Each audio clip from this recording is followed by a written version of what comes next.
सभी किसान बहनों भाइयों को नमस्कार। मैं डॉक्टर विशाल त्यागी, वैज्ञानिक, सस्य विज्ञान संभाग, भारतीय कृषि अनुसंधान संस्थान, पूषा, नई दिल्ली। आज हम चर्चा करेंगे हरी खाद की। हरी खाद का क्या महत्व है, आवश्यकता क्या है हरी खाद की, हरी खाद में किन किन फसलों का चयन करना चाहिए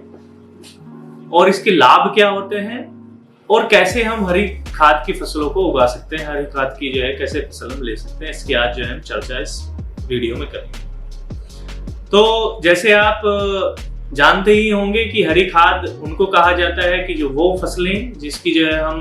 हरी अवस्था में ही जुताई कर देते हैं और इससे जो है मिट्टी की उर्वरक शक्ति जो है बढ़ती है, उसको हरी खाद की फसलें हम कहते हैं। और जिस विधि से जो ये उगाई जाती हैं और मिट्टी में उनको दबाया जाता है, उसको हरी खाद बनाना कहते हैं। तो हरी खाद की आवश्यकता क्यों पड़ती है, सबसे पहले जो है हम इसकी बात करेंगे। तो हम वर्तमान में देखा जाए तो हम रासायनिक खादों पे ज्यादा से ज्यादा निर्भर होते जा रहे हैं और हमारे जो कार्बनिक खाद जो थी, जैसे हमारे FIM है, कंपोस्ट है या केचुए की खाद है, ये कम मात्रा में जो है हम प्रयोग करते हैं। और पिछले कुछ सालों में अगर जो हम देखें तो जैसे हमारे किसानों के पास जो है पशुधन कम होता जा रहा है, तो हमको उतनी गोबर की खाद नहीं मिल पाती है कि जो हम अपने खेतों में उनको डाल सकें। तो इसका वैकल्पिक विकल्प जो बढ़िया हो सकता है वो हो सकता है हरी खाद को लेना। हरी खाद से वो सभी लाभ जो है हमको प्राप्त हो सकते हैं जो हम अपने FIM या कंपोस्ट से जो है ले सकते थे या लेते थे। और इसके अलावा हरी खाद क्या है कि ये आसान है, इसमें बहुत ज्यादा जो है लागत नहीं लगती है और मृदा की जो है जो उपजाऊपन है, उसकी उत्पादकता है, वो जो है हमारी अच्छी होती है। तो अगर हम हरी खाद की फसलों की बात करें कि किस तरह की फसलों को जो है हरी खाद के लिए जो है प्रयोग कर सकते हैं, तो मुख्यतः 3-4 फसल है जिसमें जो है हरी खाद के मुख्य रूप से हम जो लेते हैं। सबसे इसमें महत्वपूर्ण फसल आती है ढैंचा, दूसरी फसल आती है सनई, तीसरी आती है इसमें गुआर, चौथी आती है इसमें मूंग। तो ये 4-5 फसल जो है, ये लोबिया भी आती है कई बार। तो ये 4-5 प्रकार की फसल है कि जिसको हम हरी खाद के रूप में जो है वो ले सकते हैं।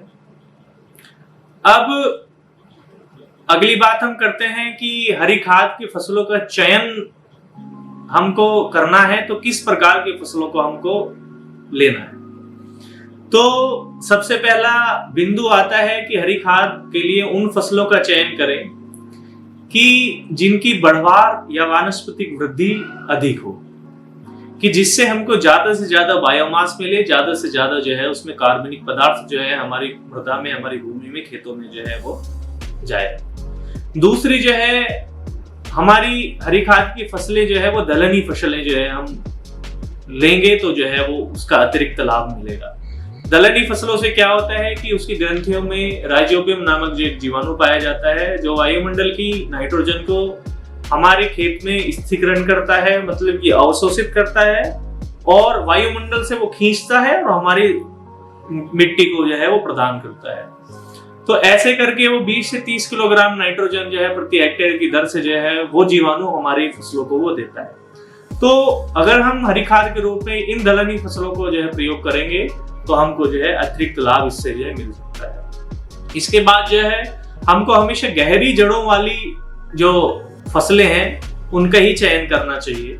तो गहरी जड़ों वाली फसलों का चयन करने का मकसद हमारा ये होता है कि उनकी जड़ें जितनी गहराई तक जाएंगी उतनी ही गहराई तक जो है वो पोषण प्रदान करेंगी, उतनी ही गहराई तक मिट्टी की जो है स्वास्थ्य को जो है संरचना को वो जो है बेहतर बनाएंगी, जिससे जो हमारे वायु का संचार है उसमें, हमारे जो है पानी का संचार है वो अच्छा होगा। तो इन 3-4 चीजों का जो है हमको ध्यान रखना चाहिए चयन करते समय, किस प्रकार की फसल का जो है हम चयन करें।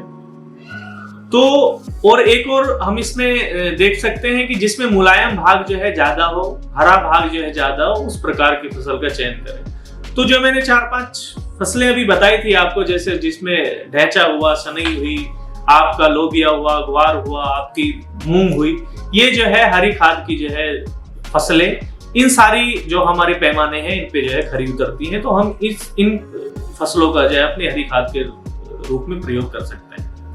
अब हरी खाद का लेने का लाभ क्या होता है? तो जैसे मैंने बताया कि सबसे पहला जो इसका लाभ होता है कि मृदा के स्वास्थ्य को जो है वो बढ़ाता है, उसकी उर्वरा शक्ति को बढ़ाता है। क्यों? जो हम हरी खाद की फसलें लेते हैं उसमें जुताई कर देते हैं खेत में जिसमें उगाते हैं, तो जो जुताई करने के बाद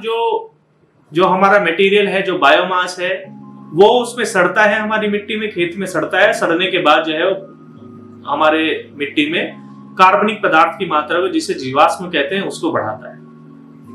अब कार्बनिक खाद जब हमारा मिट्टी में या मृदा में बढ़ जाता है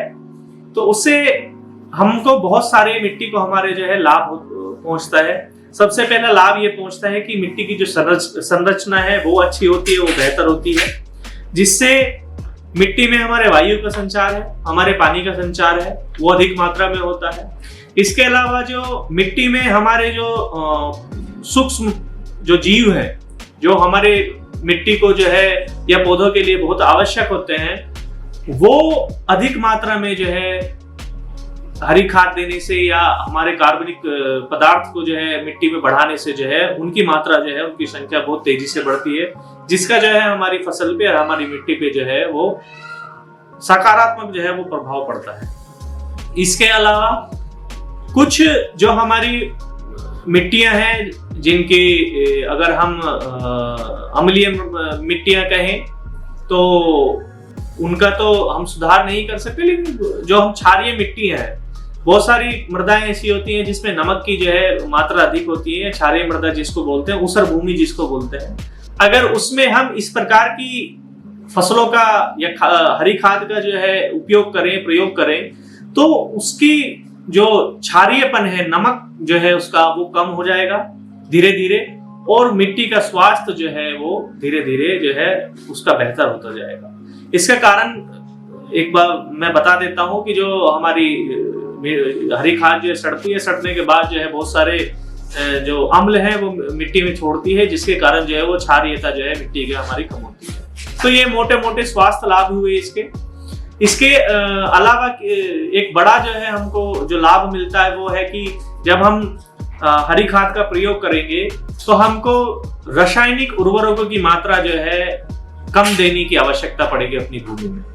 10 से 20 किलोग्राम नाइट्रोजन, सीधा देखा गया है कि 10 से 20 किलोग्राम नाइट्रोजन जो है हमको कम आवश्यकता पड़ती है देने की। इसके अलावा क्या है कि हमारी मिट्टी में जो है नमी की मात्रा जो है काफी लंबे समय तक जो है वो बनी रहती है, जिससे जो है हमारा फसल पे जो है वो पॉजिटिव इसका जो है प्रभाव पड़ता है, सकारात्मक प्रभाव इसका जो है हमारी फसलों पे जो है पड़ता है। अब अगली बात आती है कि हम कैसे जो है इन हरी खाद की फसलों को जो है अपने खेतों में ले सकते हैं। तो अगर पर्याप्त हमारे पास जो है सिंचाई की सुविधाएं हैं तो अप्रैल में या मई में हम अपनी इन फसलों का जो है वो बुआई कर दें। और देखा गया अगर जैसे हम अपना गेहूं ले रहे हैं, गेहूं के बाद जो है खाली पड़ा रहता है हमारा खेत जो है 2 महीने के लिए लगभग, तो उस बीच में हम हरी खाद की जो है फसल ले सकते हैं। जैसे मैंने बताया अप्रैल के बाद जो है मई जून में जो है हम इसकी जो है वो खेती कर सकते हैं। और या हम जो है मानसून आने से लगभग जो है 10 से 15 दिन पहले, जब आपको पता लग रहा है कि हमारे क्षेत्र में मानसून आने वाला है, उससे लगभग 10 से 15 दिन पहले या 20 दिन पहले जो है इसकी बुआई कर दें। और जब मानसूनी बरसात होगी तो उसकी वजह से इसमें पर्याप्त हमको जो है पानी मिल जाएगा और जो हमारी हरी खाद की फसल जो है वो ऑटोमेटिकली हरी भरी जो है हो जाएगी। अतिरिक्त हमको जो है वो पानी या सिंचाई देने की आवश्यकता भी नहीं पड़ेगी। लेकिन जहां आपको दिख रहा है कि आपके पास पर्याप्त जो है सिंचाई के साधन हैं, जहां आप 1-2 सिंचाई जो है आप अपनी फसल में कर सकते हैं, वहां अप्रैल के आखिरी में या मई के शुरुआती दिनों में आप जो है हरी खाद की बुआई कर सकते हैं, फसल की बुआई कर सकते हैं और 1 या 2 पानी के साथ जो है अपनी फसल को वो तैयार कर सकते हैं। अब जब आपकी फसल जो है वो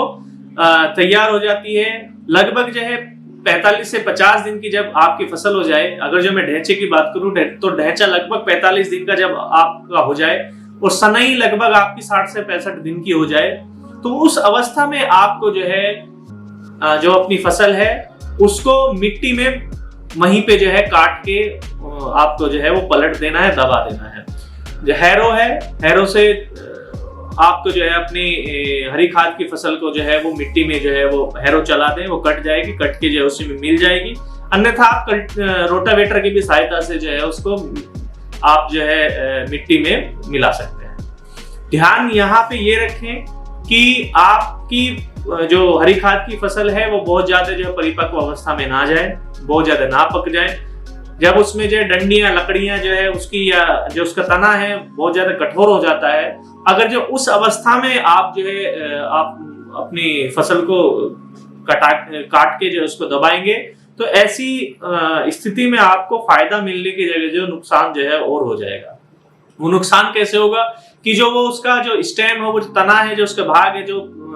कठोर हो चुके हैं, वो सड़ नहीं पाएंगे, और जब सड़ नहीं पाएंगे तो वो जो है अगली आने वाली फसल को जो है आपको वो नुकसान जो है वो पहुंचा सकते हैं। तो हमेशा ध्यान रखें कि उसकी जब मुलायम अवस्था हो, जैसे मैंने बताया कि ढैंचे की बात करें अगर जो हम, तो 45 दिनों तक, और अगर सनई की बात करें तो 60 से 65 दिनों में ही आपको जो है आपकी फसल को जुताई करके जो है उसकी मिट्टी में दबा देना है। और मोटी मोटी बात करें कि जब जो है उसमें फूल आए तो उस अवस्था में आपको जो है उसको मिट्टी में काट के दबा देना है। फूल आने के बाद जो है फली बनने तक का इंतजार आपको नहीं करना है, अन्यथा जो है वो आपको नुकसान जो है उसका उठाना पड़ सकता है। आपने जो है वो उसको दबा दिया, दबाने के बाद जो है लगभग 1 हफ्ते तक उसमें, जब मैंने बताया अगर जो मानसूनी बरसात हो गई है तो ऑटोमेटिकली उसमें पानी भरा रह जाएगा। अन्यथा अगर जो मानसूनी बरसात नहीं हुई है, आपके पास जो है सिंचाई के पर्याप्त साधन हैं, तो उस अवस्था में आप जो है अपने खेत को, जिसमें आपने हरी खाद को जो है काट के दबाया है, उसको पानी से भर दें, और लगभग 1 हफ्ते तक या आपके जो है 5 से 6 दिनों तक लगातार उसमें जो है पानी जो है लगभग 2 से 3 इंच पानी जो भरा रहना चाहिए। अब इसका उद्देश्य क्या है पानी भरा रहने का, कि पानी जब भरा रहेगा तो आपकी जो खाद है या जो आपने फसल जो है हरी खाद की जो उसमें काट के दबाई है, वो जल्दी से जो है वो सड़ेगी, सड़के जो है वो पोषक तत्व जो होंगे मिट्टी में वो प्रदान करेगी, और आने वाली फसल के लिए जो है आप जो है अपने मिट्टी के स्वास्थ्य को इस प्रकार जो है वो बेहतर बना सकते हैं। अब आई की अगली बात आती है कि हमको कितने दिन बाद जो है अगली फसल लगानी चाहिए। तो ऐसा देखा गया है कि लगभग जब आपने जो है ये दबा दी है, मिट्टी में काट के दबा दी है, तो उसके 15 से 20 दिन बाद ही आप जो अगली फसल को जो है उस खेत में लगाएं। इससे पहले ना लगाएं। इससे पहले आप लगाएंगे तो आपके जो खेत में है वो पीलेपन आपको दिखाई देगा, आपको लगेगा कि आपकी फसल जो है वो कमजोर हो रही है। तो उसका कारण जो है यही रहेगा कि आपकी जब तक हरी खाद की फसल 15 से 20 दिन जो है लेती है सड़ने में, जब तक वो जो है पूरा नहीं सड़ेगी तब तक अगली फसल आपको नहीं लगाना है। जब आपके 15 से 20 दिन हो जाए, आपको उसके बाद ही जो है वो अगली फसल को जो है वो लगाना है। नमस्कार।